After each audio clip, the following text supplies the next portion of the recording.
Il-Kumitat dwar il-Kontijiet tal-Uffiċċju Nazzjonali tal-Verifika qabel b'mod unanimu li l-Awtorità tal-Artijiet tagħmel evalwazzjoni mill-ġdid għat tneħħija ta' restrizzjonijiet fuq l-art tal-Fortina f'Taslima.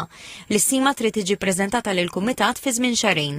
Tul il-laqgħa deputat Prim Ministru Ian Borg li huwa l-President tal-Kumitat irrimarka kif l-istima li jagħmel l-Uffiċċju tal-Awditur Ġenerali saret minn perit wieħed, meta liġi li biha topera l-Awtorità tal-Artijiet titlob 3 periti għal proprjetajiet li jaqbżu l-400,000 €.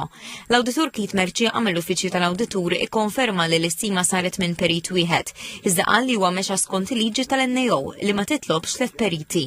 Spjega li l-eżerċizzju tal-NAO kien ta' verifika u mhux ta' valutazzjoni amministrattiva bħal dik tal-Awtorità tal-Artijiet. Minnaħa tiegħu id-Deputat Nazzjonalista Stanley Zammit argumenta li xogħol NAO ma kienx li jagħmel valutazzjoni imma li jara li l-affarijiet saru sew.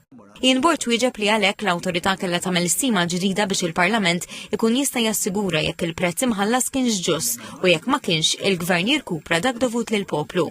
Tul il-laqgħa ġie spjegat li l-artijiet imbjaw lil Fortina fl-1991, fl-1996 u fis-sena 2000.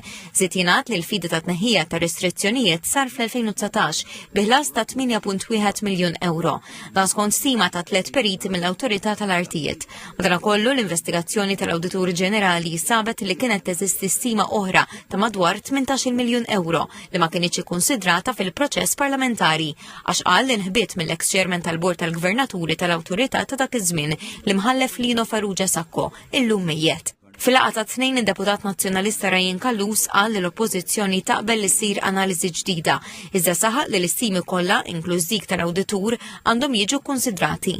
Il-Kap Eżekuttiv tal-Awtorità tal-Artijiet Robert Vella qal li l-arloġġ ma waqafx 6 snin ilu u fl-aħħar snin sar titjib sostanzjali fil-proċeduri u żied li l-Awtorità se tikkopera mal-Kumitat.